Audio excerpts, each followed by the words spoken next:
Star Wars Knights of the Old Republic might be getting a remake.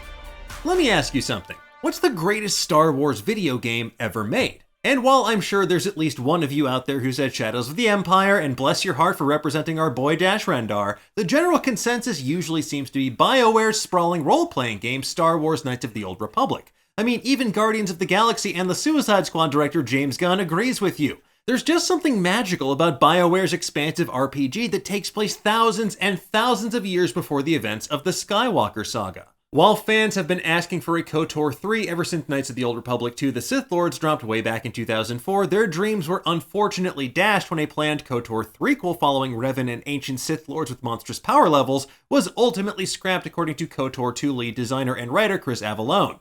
Thankfully, the next best thing might be coming to a galaxy far, far closer to you, and sooner than you think, because in a recent appearance on MinMax, which we spotted via IGN, Bloomberg reporter Jason Schreier said, "This is public at this point. I've basically confirmed that Aspyr, which is the company that's ported a bunch of KOTOR games, is working on a remake." That's right, folks. To paraphrase Poe Dameron, somehow KOTOR has returned. Wait, do we believe this? Now, the news itself has been swirling for quite some time, dating back to at least 2015, but it picked up steam again last year with a renewed report from Cinelinx that the KOTOR remake is back in development, and this time EA isn't involved. Schreier's comments and Cinelinx's report were confirmed by Eurogamer as well, who revealed they had separately heard of Aspyr's involvement, noting that the developer, best known for releasing straight ports, is now working on more of a remake instead. Now, for those who don't know, Knights of the Old Republic debuted in 2003 on Xbox and PC and adapted Dungeons & Dragons 3rd Edition's D20 system into a massive role-playing game where players could make a variety of unique characters with different subclasses and decide whether to follow the light side of the Force or the dark side of the Force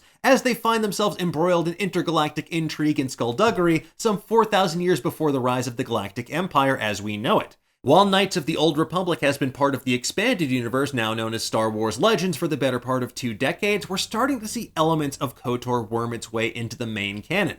During Disney's Investor Day presentation in late 2020, Lucasfilm head honcho Kathleen Kennedy announced The Acolyte, a TV series and the first live-action Star Wars project to take place during the final days of the High Republic era, which is the period during which the Old Republic was at its height. Back in 2019 as well, the Sith hit the fan when reports emerged that writer Leda Kalogridis is working on a Knights of the Old Republic film trilogy for Lucasfilm. Speaking with MTV News' Josh Horowitz at Star Wars Celebration, Kathleen Kennedy cut straight to the point like a hot lightsaber through Snoke about active KOTOR projects in development.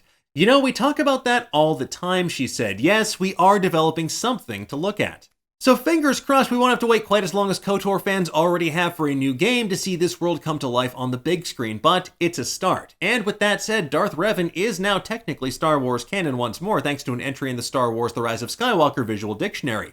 Under the Sith Troopers entry, we note they are organized into legions and named after ancient Sith Lords like ya boy Revan. And with a potential impending KOTOR remake, we'll at least get to revisit one of the most compelling sagas in the entire galaxy far, far away, hopefully with some sweet new graphics and gameplay mechanics to boot, because it's been a while. Now, we'll keep you up to date on all things KOTOR over on Nerdist.com, but in the meantime, tell us, what do you think of this news? Would you rather play a remake or a KOTOR sequel? And who would you cast in a KOTOR movie and why? Let us know in the comments below, and for the latest and greatest in the world of pop culture, stay tuned to Nerdist.com.